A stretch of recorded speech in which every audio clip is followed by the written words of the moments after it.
Hello and welcome to Straight Out of Eden. My name's Alex, as you may have come to know already. This week I'm very excited to invite my friend Augustine Tanner-Ihm, and I'm going to admit him now. Hey Gus, you're on your side. Oh no, it's up. Oh, is it supposed to be this way? Is that your hat? There we go. You are the right way up now. I had a different hat. And it was going to be really good. But then it was going to be, my friend has a Make America Great Again hat. So I was going to be like, and it's going to be like, what? Yeah, you should have come on with that hat. I'm so disappointed. But he packed it away, so it's like, okay. Oh man, that's so disappointing. So we're going to do, before we get going, we do 1 minute quick fire questions, chat in a hat with me. And it's also good for me because it means I have to suddenly come up with questions on the spot. Okay, let's go. Do you prefer American or English football? English. What's your favorite sport? Athletics. Favorite food? Gyros. Sorry? Gyros is Greek. Gyros. Yeah. I know it's not pronounced like that. Okay, cool. Favorite worship song / hymn? Ooh, right now it's Promises by Maverick City. Cool. And favorite Bible verse? Ephesians 3:14 through 21, Paul's empowerment prayer. Okay, cool. Now I know you are studying or have finished studying at Durham, but Oxford or Cambridge? Probably Oxford. Oh, okay, surprising. And favorite book? Favorite book is called The King and Me, and it's a children's book because I'm still very dyslexic. It was the first book I ever read by myself. Cool, excellent. Okay, time's up and my phone is still ringing. So you can take your hat off if you want. I'm going to take mine off because it is sweltering hot. This never happens in the UK.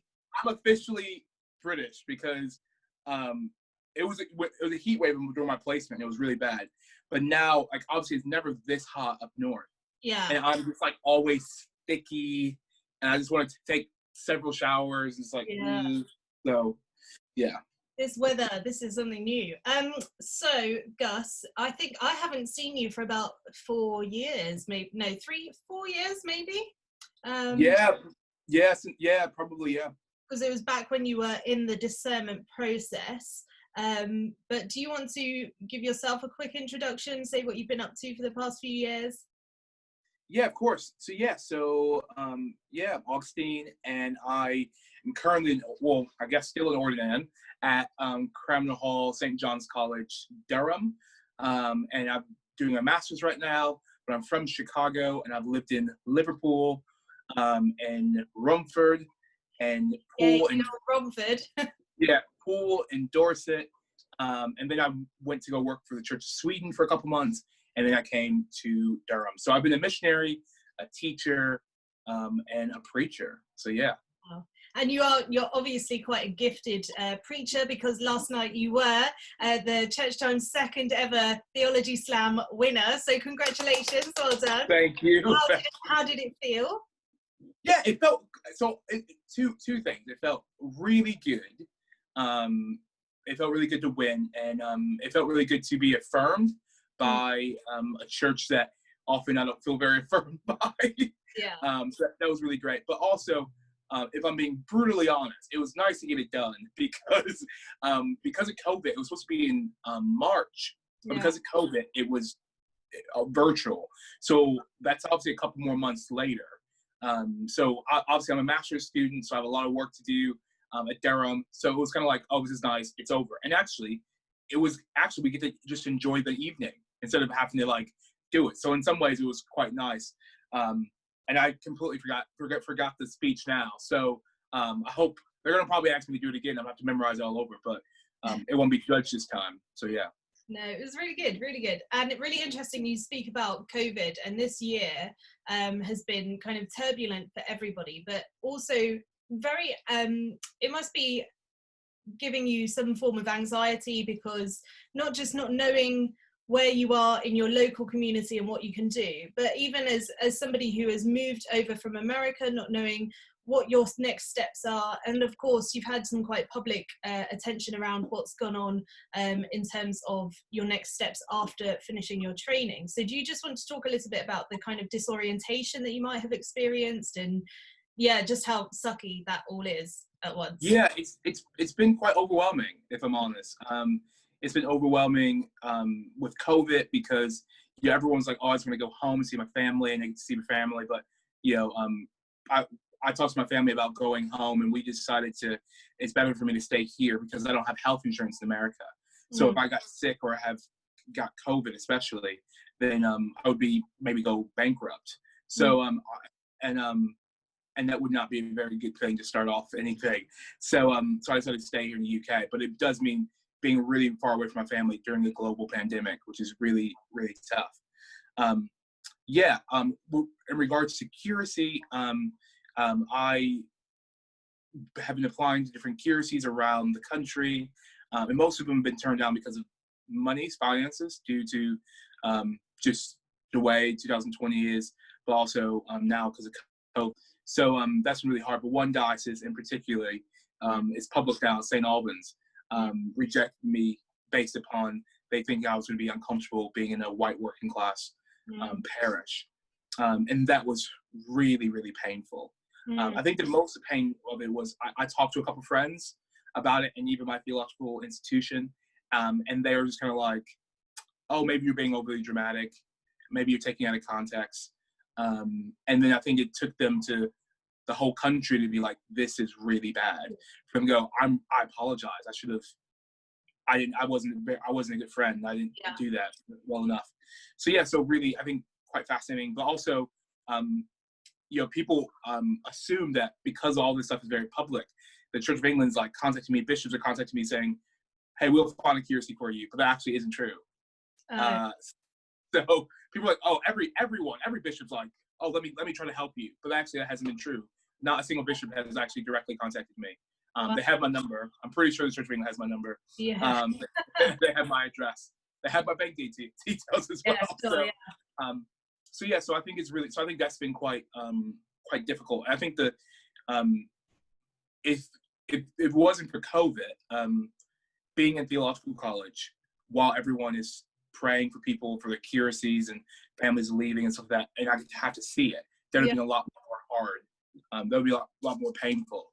But because it's been online, it's been slightly like it has ended about 3 months ago anyway.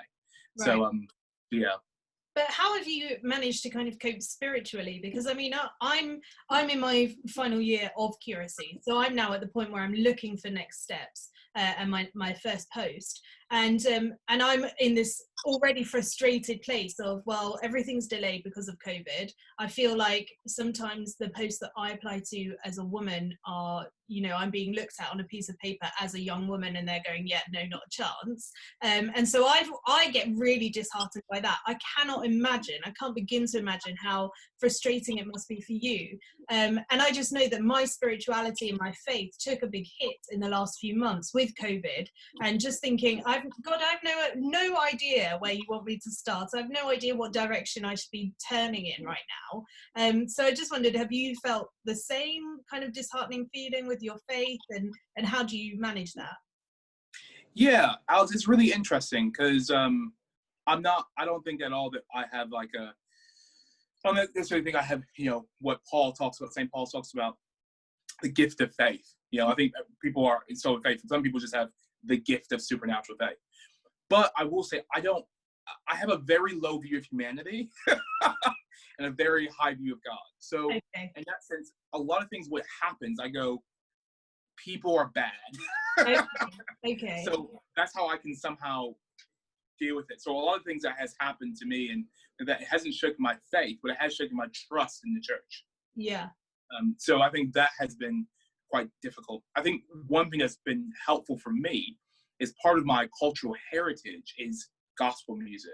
So, songs and spirituals and hymns of literally being like, this is, even in my suffering, even in whatever circumstance I am, God is still good. And sometimes people can say, oh, that's blind faith or stuff like that. But I think it's definitely a part of my cultural experience about being African American, but something that I have been really reaching onto. So I said, this song called Promises by Maverick City. It's called Tribe. And Tribe is like this group of musicians, mostly Black, but some white as well, that basically are trying to make authentic music that mixes contemporary Christian music and gospel together. And it's been really good, as well as Common Hymnal, which is like, yes, you know Common Hymnal? Yeah. Yeah, this is like, yes, Lord. And it's been so good. I think I think God has, obviously through scriptures, but God has really been reaching to help me grow deeper in Him through song in this period of time.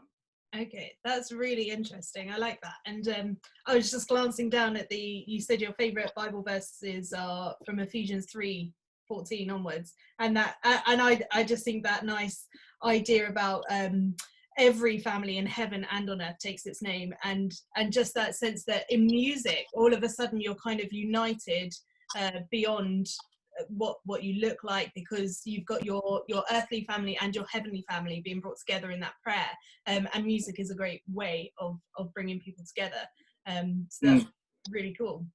I wanted to ask you a question a little bit about something you said in your Theology Slam talk, was that the Archbishop said that in dealing with race, and in order to progress in our discussions and how we live with racial issues and address them, he said you said that the Archbishop speaks about a divisive hospitality, and having just had the Sunday reading about Jesus saying, I do not come to bring peace but a sword, I just wondered if you have any ideas about what that sort of, I mean, hospitality will be uncomfortable, and yes, I those sorts of divisions occur, but what are your thoughts on that term, divisive hospitality?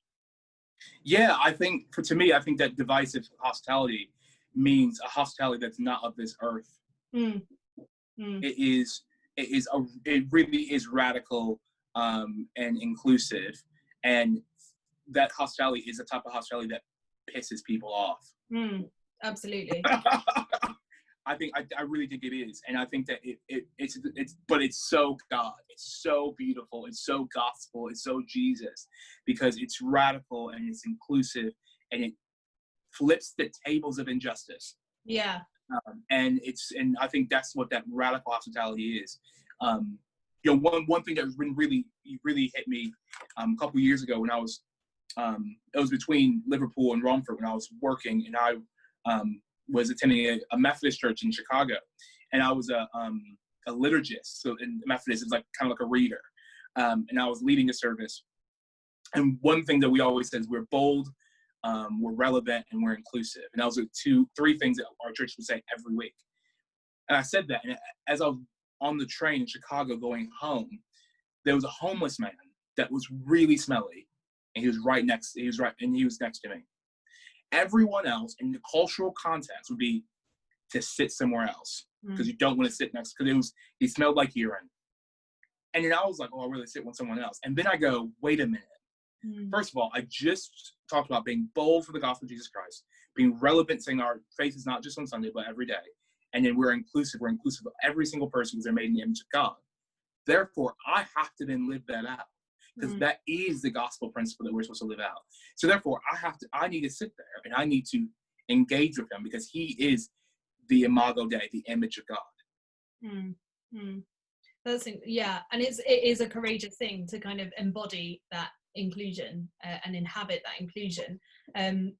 I mean, I'm sure you could offer lots of practical steps for the Diocese of St Albans, but in general, for all of us as the Church of England, as the Church of Christ in the UK as well, what practical steps do you see that need to be fulfilled and need to be taken immediately? No kind of like, 10-year, 20, 30-year plan, like I know the church likes to do, but this is the simple thing that you need to change right now. Yeah.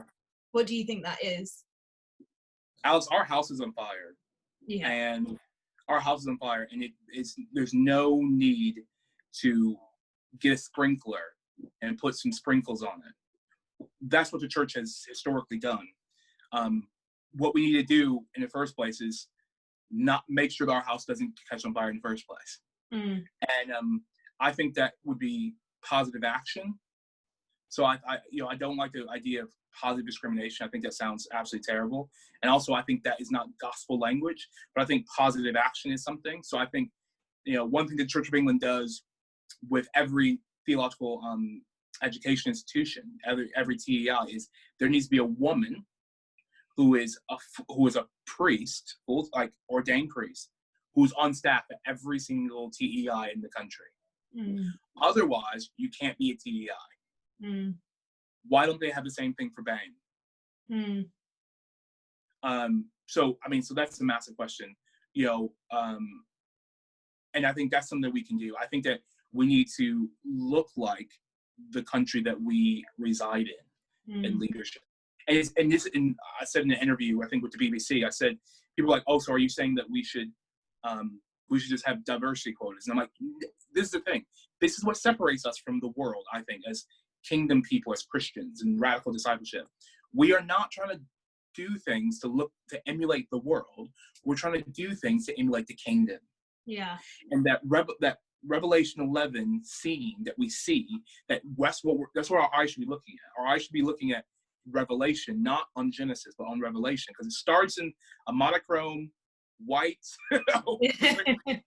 what pictures say white? A monochrome garden, and come to this diverse, beautiful city that we're in, and we're looking at this city outside. The Church of England continues to look at the garden, beautiful vicarage in the garden, but when you look at the city and its beautiful multicultural aspect, so therefore we need to make sure that our church leadership does that. There are statistics after statistics that shows us that a more diverse community is the most effective community. So therefore we need to do that. And we need to start saying, this is what we're going to do. This is how we're going to do. And I think that is when we start to live that radical, inclusive gospel setting. And I think one of the things, I can only speak from a woman's perspective, from the inclusivity things that they've tried to progress and champion. One of the things they kind of came up with the guiding principles and the mutual flourishing and all that sort of stuff was that we have to take on board those who are resisting that progress to inclusion and inclusivity. I really struggle with that. I'm going to be really, really honest. I really struggle. I have, I'm sure, colleagues who wouldn't agree with my ordination and my office holding, who are perfectly polite. But there are plenty of people who are not so polite about their resistance to that moving forward and moving towards that Revelation city, as you're talking about. So what do you think that there is space for that sort of resistance? Do you think there's space for those who are dissenters, those who are, still yearning for what has come before? Yeah, and as my sister in Christ, I truly, truly am in solidarity with you. So one of the big questions I had my second year was, and this is true today. So I have convictions, and I try not to go against my convictions. So if you are a man or a person, well, mostly a man, who doesn't believe in women's ordination, then you can be ordained by a different bishop, have a different oversight. If you're a man who truly is egalitarian, believes that God has called people regardless of their gender, like Galatians has said, then you don't get actually that choice. So if I was in the diocese that the diocesan bishop didn't ordain women, I would have to say, I want to say, no, I don't want to be ordained by that person. Out of principle and conviction. The church doesn't give me that choice. Because I have to be okay with that person's conviction. But they don't have to necessarily be with mine. So I feel you. And I think every single man who has a strong conviction that women should do that should be in the same line with me, saying, I can't be ordained by that person then. Yeah. Not in an act of disrespect or disobedience, but in this act of actually in solidarity with our colleagues who are women. But you said space. I don't know. Yeah. Questions I don't know. Because I've always, so when it comes to women in ministry, I've always been, since I've been a Christian, always been very pro women in ministry, serving, preaching, leading, whatever. What's difficult for me is it seems a lot more blatantly scriptural about the race thing. And it's hard for me to possibly, and maybe that's on my own male privilege, but it's hard for me to find an idea in scripture that would be something like the five guiding principles. You know what I mean? Like, Yeah. Where is this? Like, because, and obviously you can say, well, basically what the Church of England is doing is they're having space for sexism, and I can definitely hear that. But it would be really weird. I mean, it would be very weird to say we need to have space for people who are racist. Yeah, it would be very sinister. I appreciate that. It would be very, very sinister.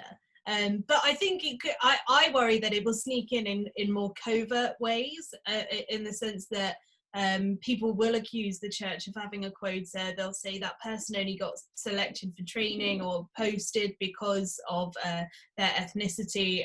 Even at the moment when you see in some job posts that we're particularly welcoming applications from women and from members of the BAME community, because we are underrepresented, there are people who make snide comments about that. So whilst the church doesn't make room for racism explicitly, sometimes I feel that it's too scared to call it out and too scared to kind of to reprimand people. I think that's what I find really frustrating, is the kind of like, well, you're entitled to your opinion sort of thing. And that's what I think worries me. Absolutely. You know, I think one thing that's really hard for me has been the press release that St. Albans Diocese, thank God that today they actually took down the press release. Oh, wow. Okay. Because they realized that they got information desperately wrong. But they never consulted me about that press release as well. They named me publicly, even though I never named them publicly. But they did not name the person in charge who wrote the email. Okay. And they didn't see the issue with saying we're really sorry for the words of choice we used, the choice of words that we used. Yeah. And that was quite shocking, because in any other institution, that person would have been fired. Yeah, absolutely. And I'm not, you know, I'm not trying to have a witch hunt. That's why I didn't name. I mean, they decided to come out with who they were. But the problem that I have, and I don't know where to go further, is the Diocese of St. Albans have said they have done unconscious bias training. And basically they said, okay, well, maybe this person just needs more training. So obviously the training didn't work. So there needs to be something, and I don't know what it is. I hope and pray that the Spirit of God convicts and change hearts, which is what the gospel does all the time. But yeah, so yeah. Yeah, I feel that sometimes that's the way that it infiltrates our spaces and our structures of church, in such a covert way, that sometimes feels a lot more dangerous than almost, you know, I have that group of people who don't agree with me as a woman, but I can see them because they sign themselves up publicly to those sorts of, and align themselves publicly to it. Whereas, yeah, I think that the issues with race are so much more subtle and hidden, and it's terrifying because they are the people who are in charge and they hold a lot of power in the institution. And it's going to take a lot to sway it, I think. So there's a leader of I won't say the organization. There's a leader of a very conservative organization who's an Anglican presbyter, and he came and spoke at a college, and I asked him a question. He was talking about church planting and stuff like that, and I said, so I was like, thank you for coming. It's really great that you're here, and I think that you guys, as a network, do a lot of really good work. I'm not really that church tradition, but I think you have a lot of good work. The issue I have is everyone looks the same. All your church planters look white middle class, all trained at this particular theological college. Obviously all male because that's what you believe. But I never see anybody else. And they said, they're like, yeah, you're right. And we need people like you to go into those poor neighborhoods and to plant up in those poor areas and things like that. Okay. And he equated black to poverty. Yeah. Which, if you said that to my sending church, saying it was Romford, the black people would have been really pissed off because most of the black people in that church are not poor whatsoever. They're actually quite middle class, or some of them are upper middle class. Yeah. So I'm like, you just equated that. And no one, like even the principal of the college who was interviewing him, didn't even go, wait, excuse me. Now, he did go, wait, excuse me, when he said, well, to explain, because he didn't explain that he didn't believe in women's ordination, or his organization didn't. And he did do that for that. But I'm like, you didn't actually do that. Yeah. So yeah. Oh man, that's horrible. That's really. Or when I said in theological college about my first year, I talked about white privilege, and the lecturer. And I thought this lecturer, she was intercultural studies kind of professor, so all about mission and stuff like that. I thought, okay, we're gonna be on the same page. Just assume we're gonna be on the same page. Because Augustine, that's an American issue, but that's not an issue here. Wow. And told me, do you really think that people in Eastern Europe living in poverty have white privilege? And I said, yes. Oh, wow. I said, actually, yes. Do I believe people in County Durham who are living in poor pit villages have privilege? Yes.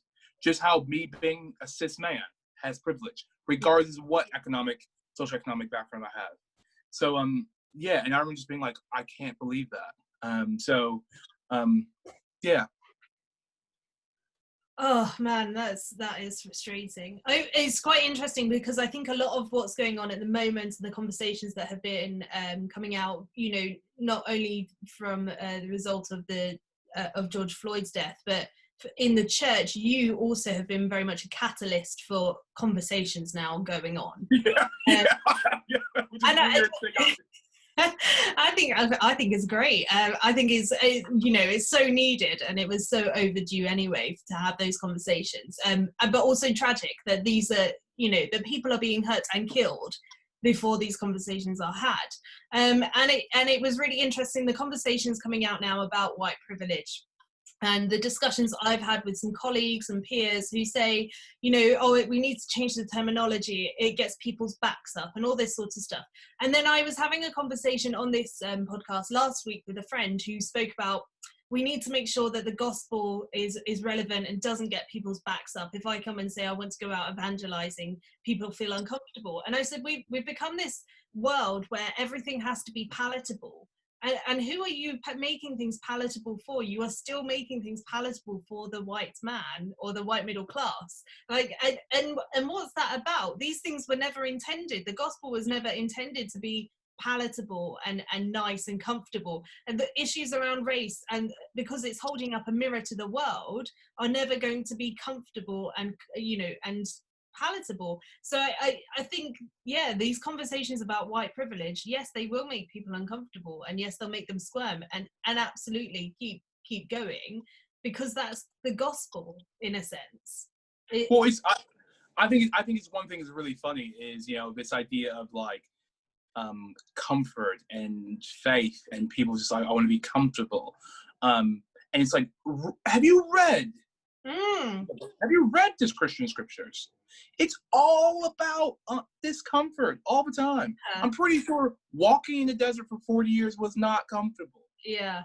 I'm pretty sure Jesus saying, can this cup pass me? Yeah. It was discomfort. All the disciples dying, killed, was not comfortable. This is not supposed to be a comfortable life. And if we and actually white privilege, it was a big fiasco with Louis Giglio. They talked about the whole white blessing and the blessing of slavery, which, what's interesting, I have heard before. Oh, really? Someone said, well, slavery wasn't completely bad, because if it wasn't for slavery, you wouldn't even know the gospel. Oh, wow. And I said, so would you tell a girl, you got raped, but that rape calls you to lean on God, so isn't that good in the end? No, it isn't. It isn't. That was not what it was meant to be. We were not meant to be like, it was not meant to have pain and suffering. So no, that is absolutely ridiculous. But white privilege is a result of sinful humanity. And we are gonna change sin to call it something else. Sin is sin, you know. And I'm gonna call it out and help people realize how people view other people. It's not surprising. And actually, interesting enough, you know, when I came to visit Ridley years ago when you were there. Years ago, yeah. And I've been actually been trying to get a hold of someone you went to Ridley with, because actually it's interesting. I'm trying to get a hold of her because she sparked something in me. I met her one time, and she sparked something in me. Her name is Keena Robertshaw, yeah. Yeah. She sparked something in me, and this is what she said when we were eating dinner. She goes, "Brother, I'm going to tell you something. Do not let the Church of England take your blackness away from you." Oh, wow. Good for her. And that has stuck with me ever since. Yeah. And that has been my pastoral cycle every day. Yeah. I'm processing that. And what does that look like for you, retaining your blackness in and amongst the whitewash of the Church of England? That means that the nine criteria is being myself and growing in Christ. How I define discipleship is becoming the best version of yourself in Christ, not becoming the best white middle class cis straight man in Christ, but becoming yourself. God did not call that person; they called me. And I think that blackness. So, you know, maybe I can, you know, contextualize how I speak to different people in different areas. Absolutely, but to change who I am is not something that I'm willing to do. So I think that blackness and that culture and how that looks like is something that God has given me. And it doesn't mean that, you know, Latino or Caucasian culture is less, but it's like actually that is part of who God has created me to be. And it's part of the whole every ethne community. And you've obviously traveled around a lot as well. And lived in Romford for some time. Romford being I think it was like the most Brexit voting town or something, and the only Brexit voting London borough, Havering. Yes. Yeah, like, you know, did you face challenges in those areas, and you know, questions around your identity, and you know, what did that feel like, and what did it look like? Yeah, it was really funny. That next day, I'm supposed to lead a assembly at the school, and I was like, "This is really awkward." And then the same day, I was telling the kids I was leaving, and the kids just all started crying at this primary school. Like, is it because you're Brexit? They're kicking you out? Like, oh no, America's not a part of the European Union. Like, whatever. But I think it was the most challenging day of ministry I've ever had, and that was the first time I've ever experienced. Weep with those who weep and rejoice with those who rejoice, regardless of how you feel. And that was hard because there's people in I remember one woman said, Augustine, this is the day we should be rejoicing. You know, my father fought the Germans, and we won, and my generation gave it back up to them. Which is obviously, you know, theologically reflect on that. That's quite a hard, you know, thing to hear. Then another woman who is from Poland and her 3 kids, and she comes in and goes, I don't feel like this is my home anymore. Rejoice with her and weep with her. And that was really, really difficult. And trying to stay neutral at some point in our church, because people were having street parties outside. And obviously, you know where the church is right in the market center. And how do you do that? So it's really interesting. I didn't experience any personal hate. I think people in Romford slightly is more educated than other people, and know, like, Black people generally aren't from the European Union. It's mostly other white countries. That's true. But it was really sad. I mean, I will be honest, I was not a massive fan of leaving the European Union, but it's you know, it's happening now. So, so it's really it was quite a wake up call to process a lot of that stuff. Yeah, no, I really take to heart that weeping with those who weep and rejoicing with those who rejoice, and just being able to minister in both of those, as challenging as it is. And at times that's the division of that hospitality, because we ourselves feel split in offering that hospitality, and yet we have to be courageous in trying, at least. And I think that hospitality is more important now than it ever was before in history, because we love echo chambers. Yes. So one thing I realized is, the beautiful Anglican expression, I always, just like presiding bishop Michael Curry says, the Church of England is a branch of the Jesus movement. Just one branch of the Jesus movement. And that branch of the Jesus movement that I love, the Anglican expression of faith, I purposely decided after my first year to go to Sydney Diocese in Australia. And these are mostly conservative evangelicals, the whole entire diocese. No one wears clericals. You're not allowed to. It would be like Oak Hill College or St. Helens Gate, but one whole diocese. Wow. In a very, very wealthy diocese as well. And I said, I could go to like St. Helens, because the vicar of St. Helens' son is my friend at Durham. But I want to be immersed. I want to be immersed with a group of people who I think differently, speak differently, and act differently than. So I can understand them, they can understand me. And it was a profound experience. It was a lot of this, a lot of, we're in the podcast, where there was a lot of just missing each other. Yeah. But I learned a lot. I learned a lot about their integrity. I learned a lot about what they believed, and hopefully they have learned a lot. They learned a lot from me. But I went, 18,000 kilometers away, so I can do that. And some people just have to let someone speak to them for a minute. You don't have to do what I did. But it builds you up a lot more than just staying in an echo chamber. But I know it's risky for people. Yeah. And you've definitely been traveling around and been the recipient and the host of all sorts of hospitality. Where was the most exciting place you lived?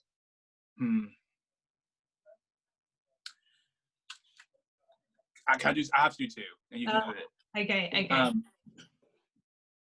My placement when I went to New Zealand was amazing, because my undergrad dissertation was on race reconciliation in the Anglican Communion.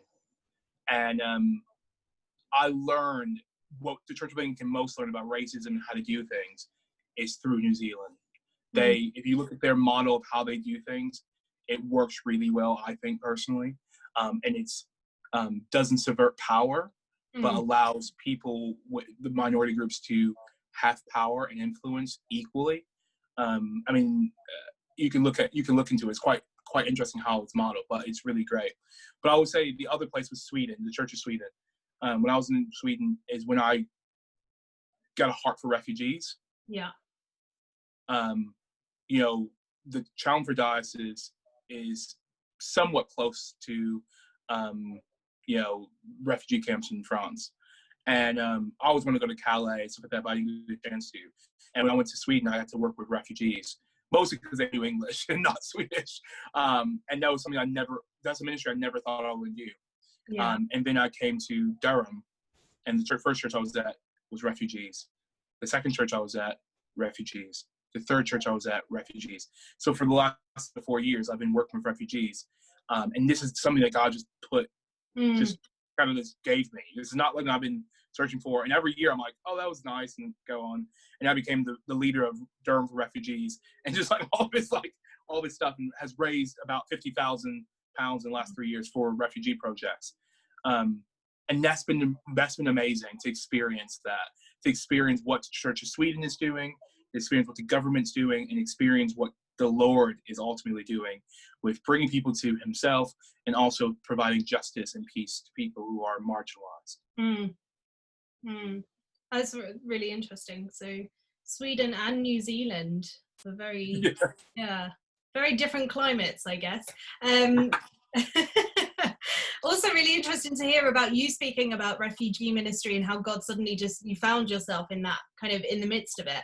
And that was very similar to me. I hadn't really had any dealings with refugee ministry whilst at Ridley or anything. And then in my first year of my curacy, all of a sudden everything was growing around me, and I found myself kind of in the middle of it and ministering in the middle of it, and really, really rewarding ministry in a sense, because, and I think this again, that hospitality is absolutely key, because Middle Eastern and Arabic hospitality is just beautiful. I mean, it is just the most beautiful thing I've ever been humble enough to participate in and to witness, and just a sense of whenever I turn up to any of my Syrian friends' houses, they will feed me until I am about to burst, and then they'll still bring out more cake and coffee, and people who turned up with nothing immediately offering me something as soon as I go into their house, whether that was to kind of bring clothes or whatever I was bringing, and then they were saying, "No, sit, I want to feed you," and I was thinking, but I don't need feeding,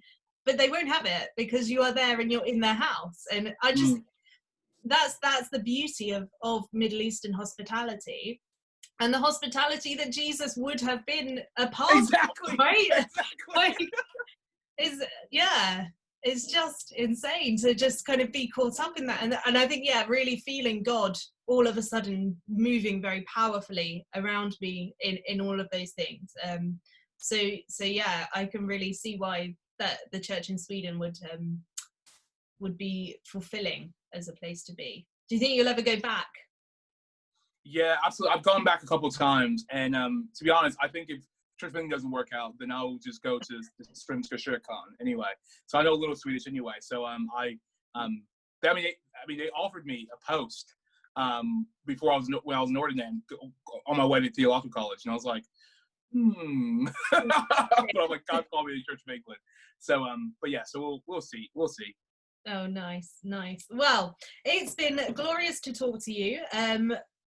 If you could just sum up the gospel, if you don't know who's going to be watching this, and that's the beauty of the internet, but sum up the gospel and a message as a kind of closing point, if that's not too much pressure. The gospel is the radical invasion of God to a broken humanity that he seeks to not exploit, but to love and to be picked up from the broken ashes that it sees, and to empower every man, woman, and child, and everything in between to grow in the best version of themselves and each other.